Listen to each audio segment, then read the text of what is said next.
Welcome to your airplane news update. This is the week of June 7th, 2021. And this week we have 4 different topics. First one is a man was trying to get into the cockpit on a Delta flight. And we'll talk about what happened after that. Nothing ever good happens when you do this kind of stuff. Frontier A320 that overshot the runway. We have United buying a whole bunch of very fast jets. We'll talk about that. And then lastly, a 737 that rejected takeoff due to bird strikes with a S at the end. And then we'll see some videos of that. So let's get to it.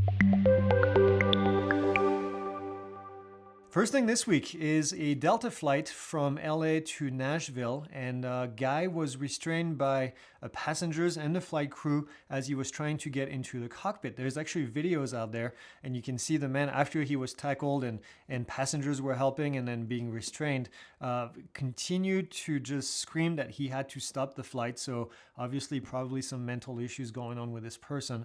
They had to divert to Albuquerque, landed there, he was arrested and then turned over to the FBI. So don't do that.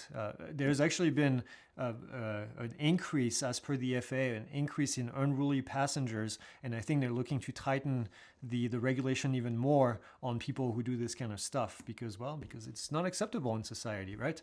Next thing. A Frontier A320 that overshot the runway. Now they were landing, looks like they landed a little bit long, actually a little bit too long, and then they ended up in the grass. Nobody was injured. The passengers were actually bussed back to the terminal from the aircraft. Somebody mentioned that they landed really, really far, over halfway down the runway, although as a passenger you probably would never know that. There were some bumps and then they swerved into the grass and then stopped and then everybody came out. So luckily everybody was safe, but that's quite a few things that happened this week. Next thing is kind of a good news. United is investing in 15 Boom Supersonic Overture. Boom is the name of the company that makes these aircraft. They're designed to cruise at Mach 1.7, so pretty darn fast. They're expecting to have passenger service in 2029. United said that they were going to purchase 35 more, an option to buy 35 more for a total of 50. And then the first flight as a demonstration could happen this year, which, pretty early.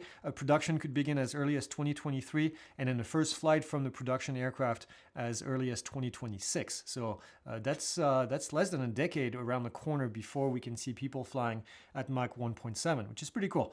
This would take you from places all across the globe pretty quickly. Last story this week is a American 737 that rejected takeoff, and you can see this happened in St. Vincent and the Grenadines. On takeoff, they had multiple bird strikes, and you can see, if you look closely on the outside shot video, you can see when the birds actually hit the engine, and then there's actually footage from inside where you can see clearly, at one point they say, oh, no, that's too many hits, we're gonna stop. And you can see the aircraft actually had quite a bit of speed before it actually decided to stop. We were talking in the office about this. When you fly these kind of aircraft, you have what's called V1, and V1 is a speed at which you make a decision, the go, no-go decision. So anything that happens before V1, you basically pull the power and then brake and try to stop before the end of the runway, which is all calculated ahead of time. And then you have, after V1, you committed to take off, and then you would come back around the pattern in this case. So just really interesting. Quite a few incidents this week, nothing drastic, but these things happen in aviation. Always a good reminder that you need to be prepared and ready for anything that may happen when you're flying out there. So if you like drones as well, we have our drone news update. This week we talk about an accident with a pretty large aircraft, a Matrice 300. Somebody got a severe damage to tendons and a whole bunch of stuff because they made the wrong decision. We talk about Hotel, a drone manufacturer that's having issues with chips. And we talk about a new DJI version of the Mini, and then some notes from the FAA symposium that I've been attending today, and I'm attending tomorrow as well. So as always, like, subscribe, do everything that you do, leave a comment. Always enjoy talking to you guys, and I'll see you guys next week. So have a great week.